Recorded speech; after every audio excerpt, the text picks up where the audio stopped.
Hi there everyone, thank you very much for joining us for today's first webinar and a spectacular webinar we have planned for you.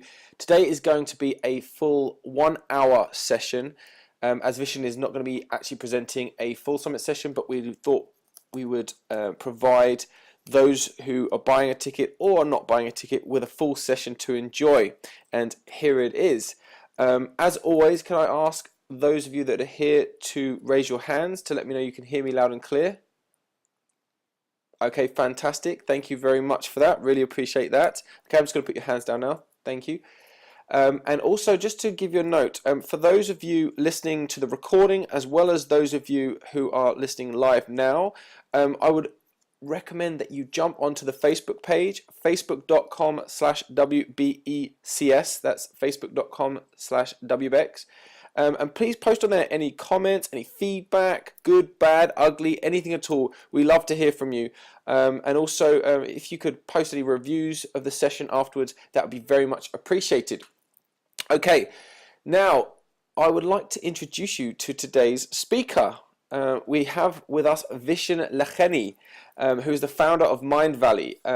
He is a computer engineer who developed a fascination with the human mind. Vishen is driven by three things. 1. Hacking the global education system by spreading enlightened ideas. 2. Creating entrepreneurs who push the human race forward. And 3. Contributing $1 billion to charitable causes via the Mindvalley Foundation in his lifetime. As a successful entrepreneur, the methods to his madness have made him one of the most sought-after speakers in the world of internet business building and company culture. He's shared the stage with Tony Robbins, Sir Richard Branson, His Holiness the Dalai Lama, Nobel Prize winner and former state president of South Africa, F.W. de Klerk, Stephen Covey, as well as many other luminaries. Of all of our presenters who are presenting at WBECS, Vishen is probably one of my favorites. I hate to say, but it's true, because I saw Vishen on a TED Talk a couple of years ago, I believe, and I thought, you know, I'm gonna follow this guy and see how he goes. And ever since I've got to hang out with his team in Washington DC, as well as a few other places around the world, and to see what they're up to and the developments and just the awesomeness they're involved with is really incredible. And I have a feeling this session is really going to blow your mind with the way in which Vishen thinks and the way in which Vishen does business, and how he organizes his office team and the development of them. So anyway, we had a few technical difficulties, but fortunately they're all done with now. So anyway, over to my good friend Vishen. So firstly, a little bit about Mindvalley, right? Mindvalley is one of the fastest growing online publishing companies on the planet. I took this company to about a $50 million US valuation on my own without ever having to borrow money. Started out with $2,000 in a little apartment. That's what you're hopefully seeing on your screen right now if you're looking at the slides. A little apartment in a shady part of Times Square about 10 years ago in 2003. The apartment was the birth of Playwrights Tavern. And a funny thing about the apartment is before we moved in and before I started building my business from my bedroom in that apartment, it was a Thai massage parlor. And we all know what Thai massage parlor is code word for in Times Square. So yes, this entire company and the world's greatest workplace pretty much started out in a former whorehouse in the seediest part of New York in 2003. Now from there, things just could only go in one direction, and that was better.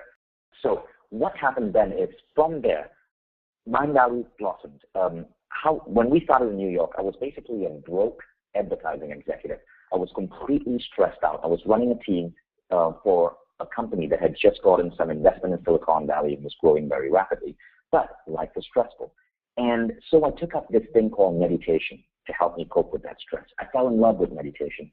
And before I knew it, I decided to quit my job, give up my computer engineering degree, and become a meditation instructor in New York. The only problem was, being a meditation instructor is one of the surest paths to going broke you can imagine. And pretty soon I found that there were, as brilliant and wonderful as the idea sounded, there were a couple of problems, namely, how do you actually make money? So I decided to put my prior knowledge together, my background in computer engineering, my experience in sales and marketing, and build an online website selling meditation. I also used this website to drive people into my classes. It turned out to be a phenomenal success. And the website grew and grew and grew. And soon it turned into an entire empire of some 20 different personal growth companies scattered across 5 different countries. This is what became Mindvalley. Now, the story should have ended there and being a really interesting story, but in my first year of starting this business, I hit a little hiccup. Basically, it was 1 year after September 11th. And if you guys could actually see me, you'll notice that I am of Indian origin. I have a beard, stubble, and I'm brown skinned. And after September 11th, anyone who sort of looked like me would raise suspicion in any U.S. airport. So I certainly found myself on a terrorism watch list, which means that every 30 days I had to report to the government, get fingerprinted, get photographed, and they would swipe my credit cards and make sure I wasn't buying anything shitty like, fertilizer. So what happened was we decided to make that jump and move from New York to Malaysia. Now, as soon as we moved to Malaysia, we hit a problem. And that problem was brain drain. See, in Malaysia, 1% of the population leave every single year. It's because of they leave to countries like Hong Kong or Singapore or Canada for better economic policies. And when we first moved to Malaysia, brain drain was a massive issue. How could we build a company in a country where the smartest talent left the country in mass numbers every single year? 2008 to 2009, 300,000 people had left the country. And so it's a prevalent problem in Malaysia. Now, I'm a big believer in Buckminster Fuller's way of viewing the world. Buckminster Fuller was a famous inventor. He invented he was an architect, a writer. He invented new forms of looking at chemical components. But he had this amazing quote: "You never change things by fighting existing reality. To change something, build a new model that makes the existing model obsolete." And so we decided that if we were really going to survive and build a business, we would have to really build a new model to make our massive problems small. And that new model, we decided, would be to build the world's greatest workplace. So we set a new goal. We decided that in Malaysia, despite brain drain, despite it being a developing country, we were going to build the #1 place on the planet to work. That new model was to build the world's greatest workplace in the unlikeliest of places, Kuala Lumpur, Malaysia. And over the next 5 years, we proceeded to do just that. Mindvalley went on to build the most beautiful office space in the city. We went on to win awards such as the World's Most Democratic Workplace Award, the first company in Asia to do so. And we started attracting talent from all around the world. To this day, hundreds of people apply to Mindvalley from hundreds of countries. And because we get so many applicants, we don't just take resumes anymore. Applicants compete in video cover letter competitions just to get a job at Mindvalley. This has allowed us to grab some of the most amazing people. This video you're looking at right now, it took this candidate 300 man-hours to create. She obviously got the job. So again, people put in an immense amount of work just to get drawn to this company. And we've been able to reverse brain drain, at least in our little ecosystem, and build a workspace with 32 plus countries in one office right here in Kuala Lumpur, Malaysia. That's my team. I'm really proud of them. They come from all around the world. Average age is about 29 to 30, and they're an amazing group of people. Now, the thing is, why build the world's greatest workplace? Well, a year ago, I was in Necker Island with that man, Sir Richard Branson. And that's me with Branson, and the woman next to him is my wife, Christina. So after a particularly crazy party, me and Branson were sitting by the beach, and I had a chance to just have a 1-hour dialogue with this man, this legend. So the cool thing about Branson is, and many people don't know this, but he built 8 different billion-dollar companies in 8 different industries. But now he spends most of his time dedicated to helping the world, pushing humanity forward.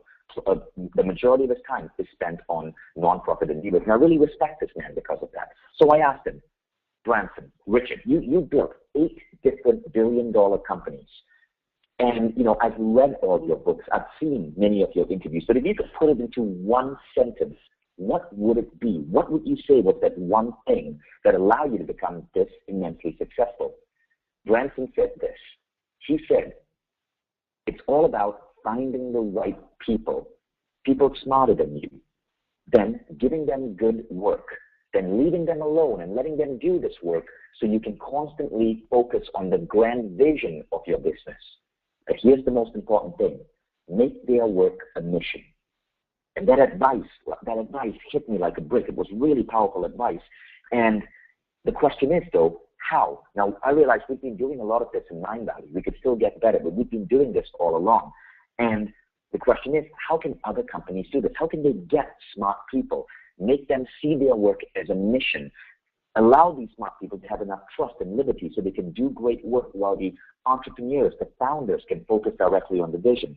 Well, I've been working on this question for a while now, and I tried to put it into a template that any company could follow. This is what we use at Mindvalley to let Branson's key idea be functional for any business that has an entrepreneur that actually gives a damn and wants to create such a workplace.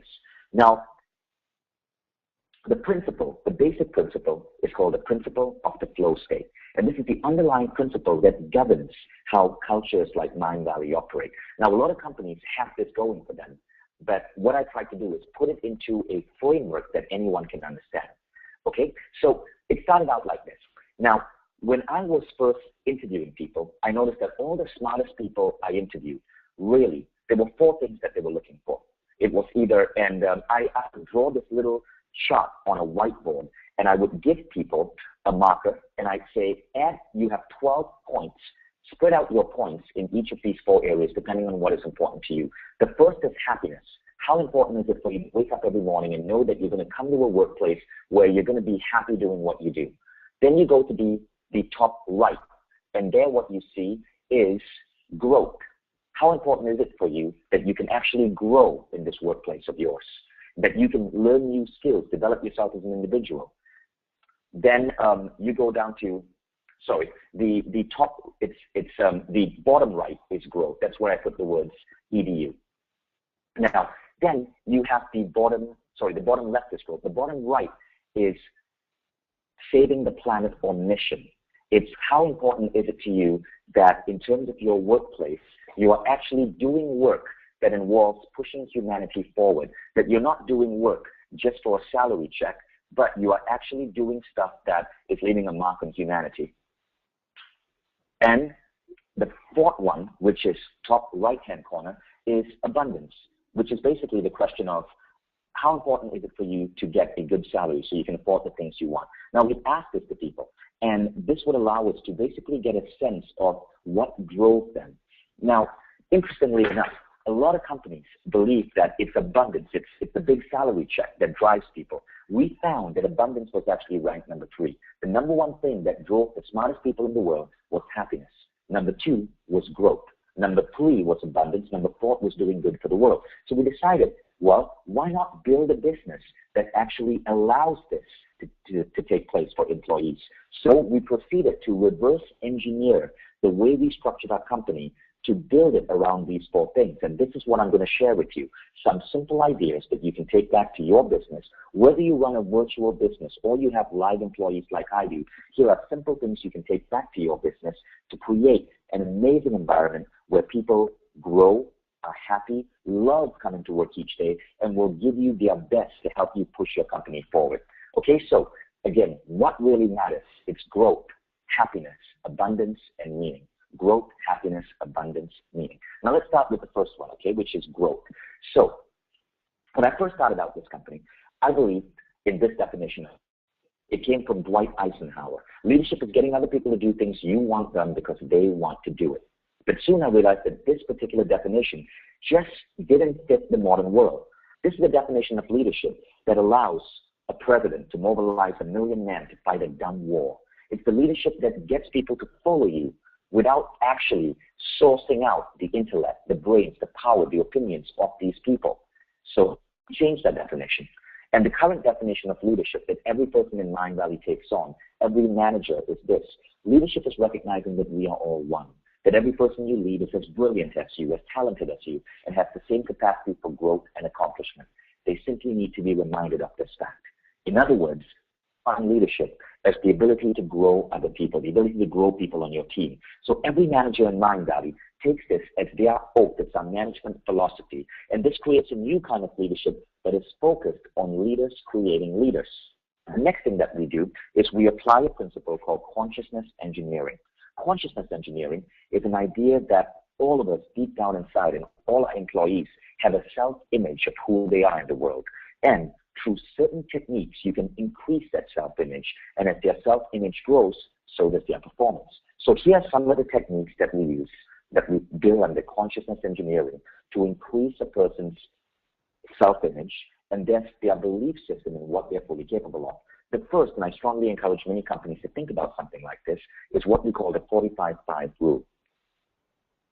This simply states that at Mindvalley, we encourage you to work a 45-hour work week. However, 5 of those hours should be spent on growing yourself. So employees get a free budget for Amazon. They get to buy any book they want, and they get to then go through these books in their free time, allow themselves to grow. And we took it even further. Of that 45 hours that you are dedicated to the company, 5 of which you spend in your own growth, you can choose those hours. You can choose to take Mondays off and work on a Saturday. As long as it's 45 hours a week, 40 on doing work and 5 on growth, we're cool with that. So employees have flexi time, and they get to choose their own work hours after discussing it with their teams. So what this means is you can decide to spend 5 hours on a Monday, curled up in bed, reading a good book on fitness, on meditation, or anything that grows you, and you get paid for that time.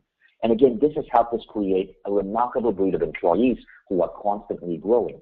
Now, the next thing we did is we built our own auditorium. We called it the Hall of Awesomeness. And periodically, we bring in amazing speakers to conduct lectures for employees. So right now, we've got such good momentum going that our Hall of Awesomeness attracts world-class speakers. We have TED Talk speakers coming through. We have major entrepreneurs and investors from Silicon Valley. And they come to this through Kuala Lumpur or Southeast Asia. And a regular stop is the Hall of Awesomeness, just to speak to Mindvalley employees. In other words, we replicated what Google is doing. Now, you may not have the budget to start a Hall of Awesomeness. So it's important to remember that how we started this was really through getting our employees to give presentations on the important ideas or books that they had read that week. So 1 hour a week, we would allow all our employees to come together. What you're seeing in that slide is basically what that room looks like. People sit in beanbags and take turns getting on stage and sharing a key hot idea that they learned. Now, we take this even further. Once a year, we fly our entire team to a team retreat in a Paradise Island. And at that team retreat, they go through a beautiful, powerful learning experience. Again, we bring in outside speakers, people to inspire them. And the most important thing we do at this team retreat is to really fuel and encourage growth. See, to really grow, you got to know what you want to grow into. So we make employees do a really important exercise, which is part of what we call a Dream Manager program.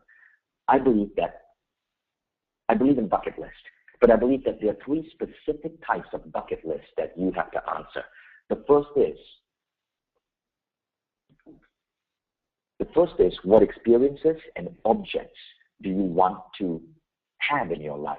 An experience could be skydiving. An object could be a beautiful apartment. An experience could be falling in love. An object could be having an amazing new iPhone. So every employee takes a piece of paper, divides it into 3 columns. That first column, they simply go buck wild, listing down all the experiences, all the objects that they would love to have in their life to allow them to be happy. But then we go beyond that. We ask them, to really be this individual, to really be this man or woman with this level of abundance who can have these experiences, these beautiful, amazing objects and cars and apartments, who would you have to be? And then they make the second list. And that second list is, who do they want to grow into? So here they write about their goals to run a marathon, their goals to practice daily meditation, anything at all that helps them become a better human being. Then we go on to the third question. Okay, if you were wealthy enough to have all the objects and experiences your heart desired, and you could grow into a phenomenal individual, how would you contribute to the world? And this is where they make their third list, their list of contribution. And here people write about how they'd like to raise good kids, how they'd like to volunteer in local charities, how much money they'd like to give away. Now, every person in Mindvalley goes through this exercise, and we stick up everyone's sheet on a giant corkboard so that every individual can see every other individual's statements. This has done a remarkable thing for our company. It just allowed people to really think about their goals and who they want to be, which, like I said earlier, fuels growth.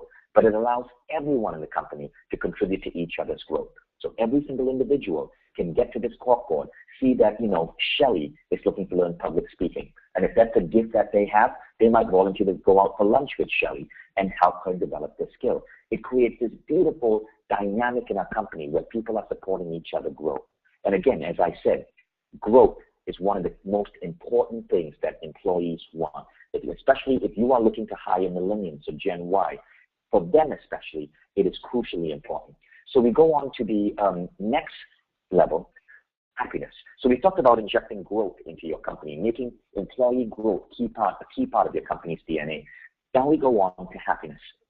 So when it comes to happiness, here are a couple of things that we did. The first thing is we designed our office along the lines of principles of happiness. We know that people like a workspace that allows them to feel inspired, to have a place to relax when work gets too stressful. So one of the things that we did, for example, is that we use principles of human psychology in the design of our space. We ended up, actually, it took us 5 years, but we saved up enough money to build what is now the most beautiful office for. And most recently, Inc. magazine voted our office in a social media poll one of the top 10 coolest workplaces in the world. And the quality and ambience of that office is really helps contribute to it. Now, the grand secret is this. The cost of building this office took no more, well, maybe a little bit more than what you would pay for a regular office. It was simply the fact that we hired artists to do the interior design. And this is the key message I wanted to get out to people. A lot of the stuff in our office is actually from IKEA, or it's just really basic custom-built pieces of decoration. There are no expensive art or leather furniture. I was comparing this to the office of the law firm that we hired, and they spent about $110 per square foot to decorate their law firm, and it looks horrendous. I mean, it's a typical law firm. We spent $110 as well for our office, and you can see in these pictures how beautiful it looks. The key difference, hire artists to come and rethink what furniture should look like. You'll find that you can build beautiful, inspiring office spaces that actually make your employees fall in love with coming to work every single day without having to spend significantly more than what it would cost you to buy good custom furniture.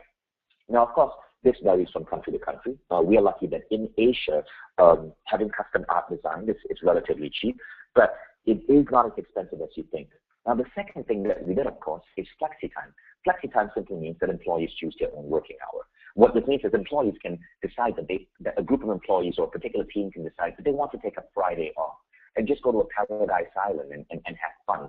And the other thing that we do is we make sure our office has numerous places for people to recharge, to take naps. We have meditation rooms, a hammock, a tree house filled with people who want some privacy for nap time. And the other thing is social events and parties. Mindvalley is known for crazy parties. Branson said, you really want to have a great company, make sure that you have lots and lots and lots of parties. He said, and I quote, every company should have this in their business plan, have lots and lots and lots of parties, and the CEO should be the first guy naked in the pool. So we make parties a key part of our DNA. We try to have like 2 or 3 beautiful parties a month. Cool thing about this is a study has shown that employees are 7 times more engaged at work when they have a best friend at work. And having lots of social events actually helps really increase engagement because you create closer bonds between the people in your company. Now, the next thing we did is what we call an awesomeness report. So I guess all of you have seen the Daily Show, the Colbert Report. Now, it's very important to have a weekly meeting where everyone from the company comes together. The thing is, our weekly meetings are modeled after the Daily Show. We call it the awesomeness report, and here's how it works. I'm the stand-up comedian. I play Stephen Colbert or Jon Stewart. And before the awesomeness report, I email everyone in my team, and I tell them this. I want you to send me back a picture or a slide or just a short email with the awesome activities you did in the last 1 week. So every week I get this flood of emails on Tuesday at 2 p.m., just before the air report is about to start, with people's images and slides. It may be a great testimonial we got from a client. It may be someone in customer support who broke a email response a time record. It may be someone in marketing who did a new product and it did extremely well, or it's a technologist, a programmer who added a new feature to one of our software products. Now, all of this gets celebrated. And the first 40 minutes of the awesomeness report. So it spans about an hour, right? The first 40 minutes, all we do is a massive exercise in gratitude. Now we have over 100 employees. So it takes about 40 minutes to go through the epic things that, the 20 or 30 of them who submitted entries that week did. But it's a very rapid slideshow. It's funny, it's hilarious, it's filled with jokes, and it's all about making people happy and celebrating their awesomeness. Now, if you're familiar with studies on gratitude, studies that show that when you're grateful for your accomplishments, you just do more epic things. This is just exactly what the Awesomeness Report done is. Rather than just give a boring company update, ask people to update their teammates on, what they did, what's going on. That creates more stress and anxiety. We turned it into a celebration of gratitude. The updates are humorous, they contain pictures, and every time an update is given, everybody applauds or cheers for the employee who did that epic endeavor. Now, the last 20 minutes are focused on establishing a vision for where we want to go next. So the last 20 minutes, employees might stand up and talk about a new project that they want to work on, or I might share a new vision that we are working on. And so the Awesomeness Reports tend to be really happy, ridiculously positive company meetings, everyone sitting on beanbags. These are actual photos that a photographer did of one of the Awesomeness Reports. You can see the smile on people's faces. And now, as you start doing this in your company, some interesting things happen. Your company starts to resemble in some way a cult. And Mindvalley certainly does, but it's a very positive cult. It's not the kind of cult that takes people away from their families and, makes them take weird oaths. It's a cult where you're actually given free time to spend with your family. When we have our team retreats, spouses are always welcome, as are kids. But one of the unique things about our cult of positivity is that people start developing their own culture, their own language. So we have different words that just emerge in our company. Orgasmic, for example, is work that you do that's so brilliant that a spectator looking at your creation would feel the shiver of delight go up and down their spine. Orgasmic. Or discipline, which is the idea that the most important discipline you can do every single day is to keep in a state of happiness, the discipline of bliss. Now, you find that as you start building a really healthy company culture, these things become really important. The democratic workplace is another thing that we did. So we were the first company in Asia to win the World's Most Democratic Workplace Award. And let me tell you, like one of the reasons why. Okay, so every quarter, all the employees get to go to a particular website that we built called Ask at Mindvalley. And there they get to click on a manager's name and ask an anonymous question of that manager. And these questions can get, kind of personal. Like, for example, this is a question I got asked once. I love how you're always pushing for us to think big and grow. However, it's also very concerning how fast we're progressing because it feels like our foundation is not that solid enough to support that growth. So you end up getting anonymous questions from employees might have something on their mind that don't feel comfortable asking you in person. And that manager has to go through a brutal honesty session. Every question that's asked is emailed to the entire team. So everybody knows that you've been asked that question. So if you don't answer it, it gets kind of awkward. So we really selectively put myself and our managers on the spot and make them responsible to address issues from employees that employees can ask anonymously. Okay, so what happens is I go through this brutal honesty question where for 1 hour I have to answer painful questions about my performance or my lack of performance. And usually the questions are kind of probing. It's the one chance employees get to really vent their frustration. So it's my role as a leader to address these openly and transparently. Now we found that Ask at Mindvalley has just done amazing things for our company culture in terms of creating trust. Now, all of that so far is great, right? All of this, when you create trust, when you do an awesomeness report, it all elevates the level of happiness in the workplace. But we decided to take it one step further by modeling certain ideas after computer games. So computer games get really addictive. If you have kids, you've heard them say, Mom, Dad, can I have just 5 minutes more on Angry Bird? And it's because of certain things that game designers do to get you hooked on their games. Now, we believe in applying many of these same philosophies in the workplace. So one of the things about computer games are badges. When you play Angry Birds, you collect badges based on what you accomplish, or stars. We do the same thing here in Mindvalley. Every month, we reward superhero icons to people who have done amazing work. So that is one of our designers, Shi-Ling. And Shi-Ling is known for being super speedy and in terms of the work that she does, getting great design done on time. So that's her receiving the Flash badge. And again, that's a $50 reward. And she doesn't even get it. She only gets it to put on her desk for 1 month. But the impact that it has on employees is amazing. So I encourage you all to buy cheap plastic toys, turn them into badges, and use them to reward employees based on great work that they've done. It's not about the gift. It's about the recognition. Now, the other thing that we do is we hang a giant, massive bell in our office, and we call it the Bell of Awesomeness that is only to be rung in moments of true and utter awesomeness. And you can't just refer to it as the BELL. That's sacrilegious. It always has to be called by its full title, the Bell of Awesomeness that is only to be rung in moments of true and utter awesomeness. Now, the average employee might get the bell rung for them once a year. But when they do, it's a massive, massive, massive thing. It means that you've broken a personal record. The Bell of Awesomeness is only rung when you've broken a record. So what does this do? It creates a level up. The idea that you can break your current record in terms of email or design speed or launch revenue. And when that happens, that bell is rung for you.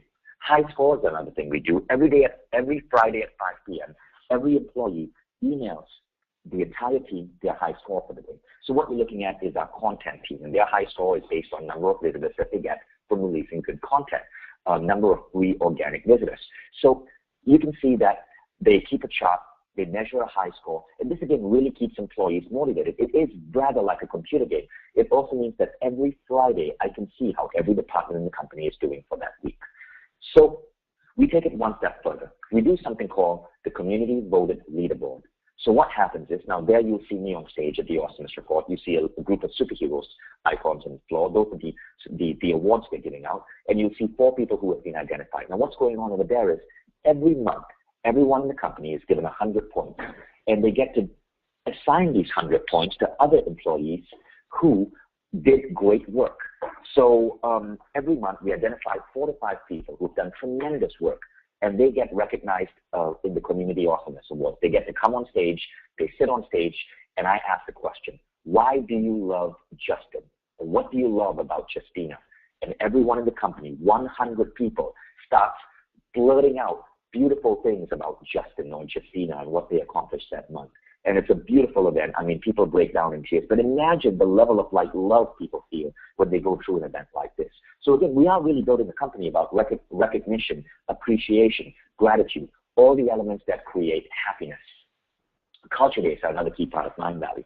So we want to celebrate every single culture. And because we get people from so many different countries, every 2 weeks we take one country and we get sort of about $1,000, and they get to spend that $1,000 in one day doing up the office in their cultural flavor. So that is Estonia. We have a lot of Estonian people in it, because we have an office in Estonia, and my wife is from Estonia. My wife is one of the women in that picture. She's the one on the far right.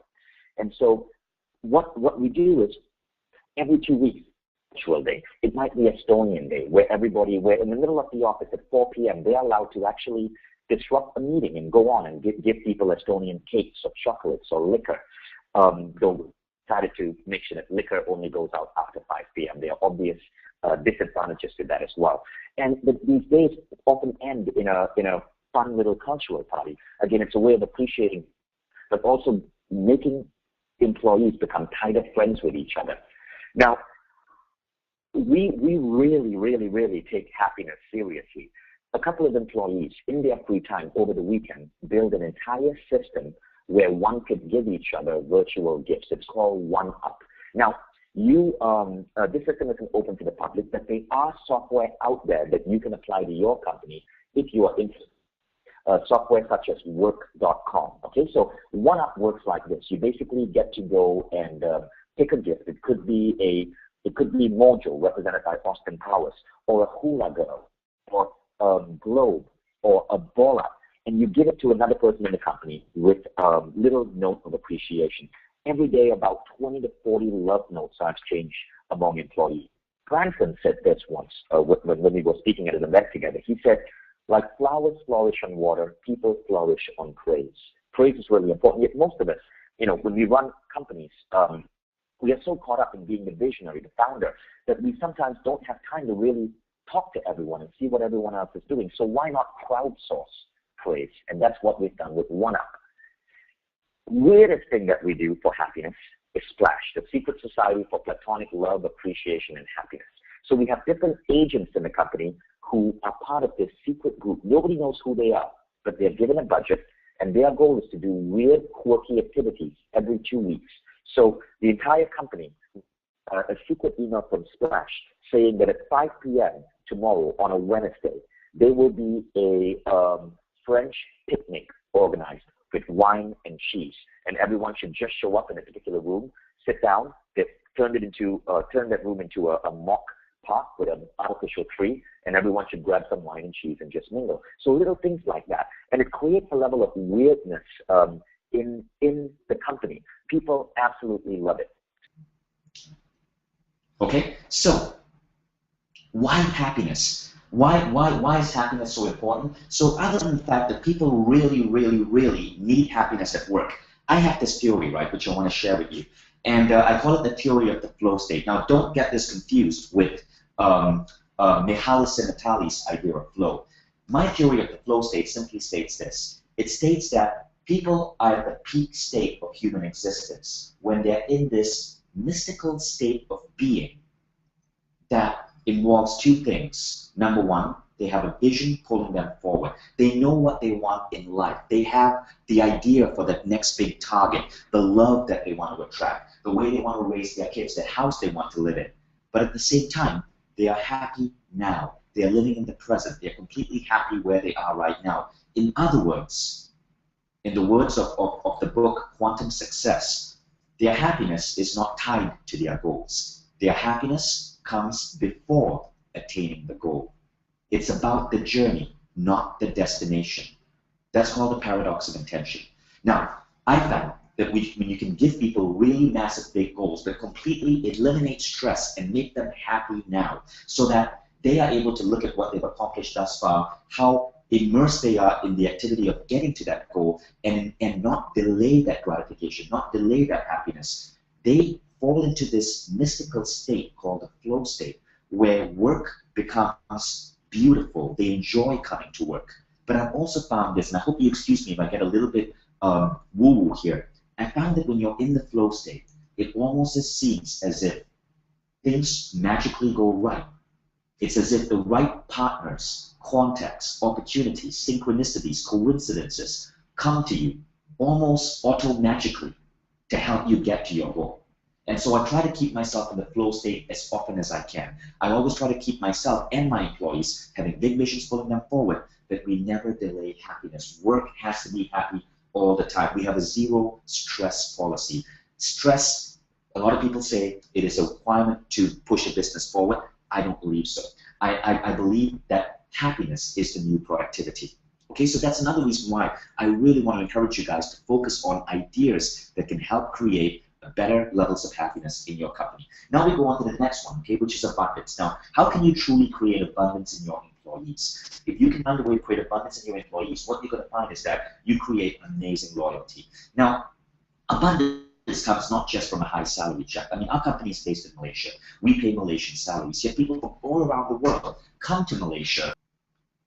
Okay, so what do we mean by abundance? Well, we already spoke about having a beautiful office. Giving your employees a great place to work helps with that idea of abundance. Another thing we do is profit sharing.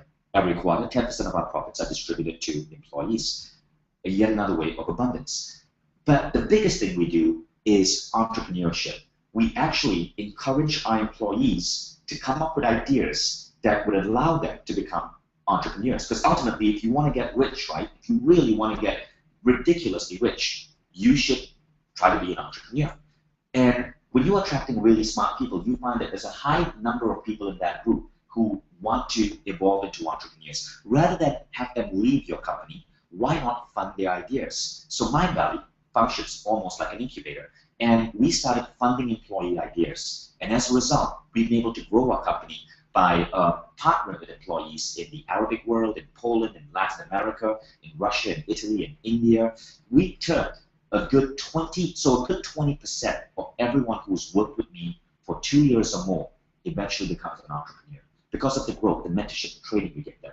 And half of those employees, we've actually invested in the idea and spun off businesses. To this day, 20% of all our revenues come from employee founded businesses. And these businesses run extremely independently. They maybe follow up with me about an hour a month, yet they contribute 20% of my revenue, and Mindvalley and thus me own 50% of these businesses. So it's a really beautiful system, and through this, we've managed to make entrepreneurs rich. Employees rich. That's the current team of resident entrepreneurs within Mindvalley, and that team is constantly growing. I'm going to skip that video. Let's go on to the element number 4, which is meaning. Okay, so we've spoken about growth, happiness, abundance, but there's another driver that really drives people who work for you. And this driver is more prevalent in Gen Y the millennial generation than any other generation. And it's the idea that one of the key essence of life is actually contributing to the betterment of humanity. So how do you do this? Well, you got to make sure your company has a mission, a goal that actually inspires people. Remember, in the words of Branson, he said, "Make it a mission." So what is our mission? Our mission is to spread enlightened ideas, new forms of education to 1 billion lives by 2050. And right now we have about 250,000 students and 1.3 million subscribers. So how do you create mission? Well, the first thing you want to do is create a value system. That is our value system. We asked our employees, what is it that really makes you work here? Employees did a poll, and we came up with what we call the Code of Awesomeness. So this is the first part of really identifying that mission. So the Code of Awesomeness really is 10 things that give meaning to working at Mindvalley. Employees abide by this code. They wear T-shirts with this code on it. They keep it on their wallpapers of their computers. It's a very meaningful thing. But the next thing we do is we show them that the company is not just about them, and it's not just about profits. So we build a company that puts Earth first. By Earth, what we mean is humanity, the environment. We refuse to sell any product that might have a damaging effect on humanity. We never start a fast food restaurant or sell cola because it doesn't push humanity forward. It creates obesity, it creates junk food and bad eating habits. It's no matter how profitable it would be, we would never fund such an idea or go anywhere near an idea like that. Second is our customers. We always want to make sure our customers are treated with respect and our customers have an amazing experience. Third, employees, and fourth, profits. What I've found is that by putting profits last. So we give away a lot of money.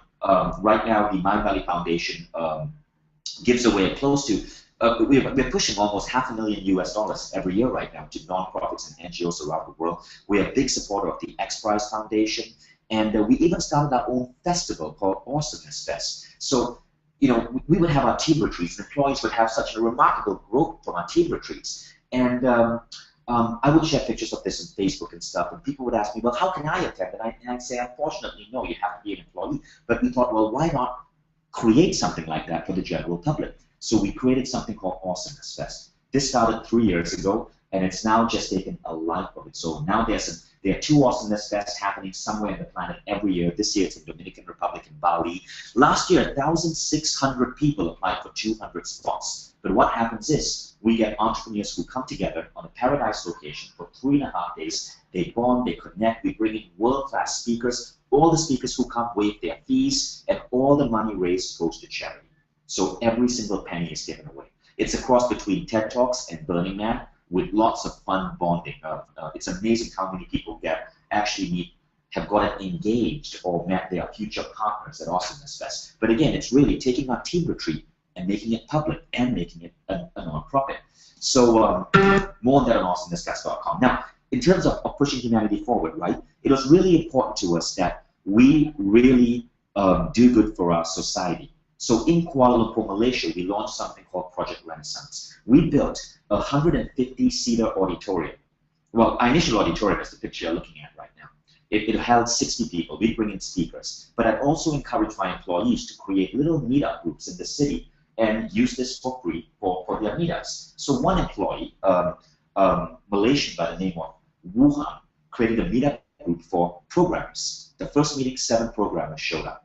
And then those meetings started growing and growing and growing. And soon we had 200-something people showing up for these webcam meetings in our office. And so we thought, well, this is something really positive. Let's do something about it. So after 200 events and 10,000 people pouring into our office because we gave away our meeting room for free, we decided to invest in not just inspiring and starting new groups for the Malaysian society. So we started all that groups, but we also built, with my own funding, a massive hall called the Hall of Awesomeness, which now holds 150 people. And we have amazing speakers, TED-level speakers, and we fund some 10 to 15 different groups right now in different areas of entrepreneurship. We give these groups free access to the hall every single month so they can run their own events. And again, it's just an amazing thing. And all these groups are now getting a life of their own in Malaysia. So indirectly, by doing something good for the world, and all these groups, of course, are built around Awesomeness Fest. So this year we're bringing Awesomeness Fest to Bali so that all these groups in Southeast Asia have one specific meeting point. So in addition to doing good for the world, we've also done good for our society, our community, our city. But the crazy thing is this, right? The smartest people in our city gather in our office every single month. And this has given me access to the best brains I could possibly hope to gather. Now, we wanted to find a way to also share a lot of our work with people around the world. So we get about 3,000 authors writing to us every month to get every year to get published by Mindvalley. And we knew we couldn't really handle all these authors. So again, putting mission where our mouth is, we asked the employees, well, listen, guys, we are rejecting 2,000 plus authors every year. But if we really want to touch 1 billion lives, shouldn't we be doing something about this? If we can't really take on these authors, maybe we just give them some of our software and our tools for free. And our employees thought this is a bloody good idea. So we launched a website called Mindvalley Insights where we open source our marketing. So if you want to build a Mindvalley style company, learn about our culture, our marketing, our templates, how we write our emails, you can actually go to Mindvalley Insights and copy us. We are basically allowing people to clone Mindvalley because we believe that if we did this right, together we could touch 1 billion lives. And we don't really believe in industrial age ideas such as competition. We believe in mission and in doing good for the world. So we freely encourage people to copy us on Mindvalley Insights. So you can go to Mindvalley Insights and get amazing training on all these things. Okay, now the question is, why do all these things work? Okay, firstly, when you have these things lined up, growth, happiness, mission, abundance for employees, you get loyalty, innovation, hard work, fulfillment, impact, revenue growth. But the crazy thing is, you attract some of the smartest people in the world to come and help you attain your mission. And you help them do their mission as well. Kai Lee, that guy you're seeing in that picture, joined me when he was 24 years old. After 2 years, he went on to start a company in Malaysia. He took a lot of his learnings from Mindvalley. He just sold that company to Groupon and became one of Malaysia's most famous young entrepreneurs. Ramesh just went on TV. Wuhan started his own group. Dana, who's my product development manager, just wrote the most viral blog post in personal growth history with 1.2 million shares. Amirs joined us as an intern at the age of 24. By the time he was 26, he wrote a book which just got voted by Foreign Policy magazine as a must-read, top 25 must-read books of 2013. The guy is still 26. Dina joined us at a very young age. She now has 2 TV shows, documentaries on her as a female leader in Malaysia. She just had a full 4-page spread in a Malaysian Women's magazine. Christina and Irina joined us from Estonia. They now run Mindvalley in Europe. And I could go on and on and on. My employees do epic things. Many of them win awards, start companies on the side. Yet even the employees who have their own companies still work as employees in Mindvalley because they cannot get enough of this culture. And they love the people they're connected with. So again, all these models, putting them together, I want to create the single greatest place on the planet to work by the year 2020. But most of all, I want to encourage everyone else in every company to steal and copy these models and apply them in their areas. Because if you think about it, 70% of our working hours are spent at work. Why not make it the greatest, most meaningful, most happiest time of our lives? Thank you. Thank you so much for that, Vishen. You've blown away the audience. I've just been going through all the feedback and it's been absolutely exceptional. Thank you for that. If you have any questions for Vishen, post them in the question box. I'm going to just ask. We've only got about time for 2 or 3 questions. One question is here. What are your sources of income for Mindvalley, Vishen? Great. So So our sources of income pretty much come from educational products that people buy from us. So you can get on iTunes and download Omvana. Omvana is our mobile app. It's one of the best apps out there for meditation. Well, people buy millions of meditation tracks from Omvana. That's one of our sources of income. You can also go to the mindvalleyacademy.com and see a catalog of various courses that we sell on health and wellness and personal growth. So we have about 250,000 students right now taking our courses on their mobile phone or online. Thank you for that. How do you break through traditional cultures that may not adapt to this mindset? You start small. You don't start with all of these things all at once. You start small. Many companies start with the simple exercise of creating a value, a code of awesomeness, or a value system, or ranking their values. Other companies might start with a miniature awesomeness report. Some might start by adopting a system of rewards, of employee-to-employee peer rewards, such as OneUp. But you start small, you experiment, you see how people like it, and then you grow from there. And what you're going to find is that not everyone is going to like it, but if you are adamant about building a healthy culture, the people who don't fit in will leave. And often it's a good thing that they do. Okay. How do you manage unhealthy or unacceptable behavior? Oh, typically people are given a warning, and if the behavior, it's a very compassionate way of giving a warning. If that behavior doesn't change, we let them go.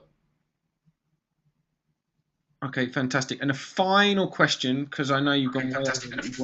What is your own personal mission statement or mission? I want to change the way work culture works across the planet. And so that's one. My other personal mission is when I graduated university at the age of 23. That was in 1999. It was May 1999. I wrote a check, which I put in my wallet, and I carry that with me to this day. And that check simply states that I'm going to give away $1 billion to the world 50 years from the time I graduated, 50 years to the date from the time I graduated. So everything I do, from the companies I start to everything I do, is all based on this idea that I want to be a philanthropist. I want to give away $1 billion. I know to attain that I have to make $1 billion, and to make $1 billion, I'm going to have to start multiple companies, products, be highly successful. So I'm not attached to any of these things. But the one thing, the one motivating goal that drives me forward is I want to add $1 billion in value to humanity. Literally give away $1 billion before I die. But thank you. I've just muted you, Vishen, just so you know. But thank you so much for that presentation. It was absolutely superb. My team will go away and edit it and get rid of all the technical difficulties, so it's a nice, clean presentation. But I'd really like to say on behalf of everyone, thank you very much for your presentation. And I'd like to say to everyone on behalf of us, thank you for staying until the end. I can't believe about 90+% of you stayed all through that. It was really, really appreciate that. So thank you so much. Please show your appreciation on our Facebook page. If you jump to facebook.com/WBECS, we would love to see your comments on there about the presentation, minus technical difficulties. Yeah, we've got a number of super sessions coming up throughout the week. Keep an eye on the website summit.wbex.com. Where you will find all the other sessions you can register for. Some of them are very close to selling out, so I warn you. We have some that are about 95%, two of them are about 95% full, so please jump on there and don't hang around to do that. Anyway, without further ado, I'm going to call this session to an end and say a big final thank you to Vishen for joining us today. Okay, everybody, take care and have an awesome day moving forward. Bye-bye, everyone.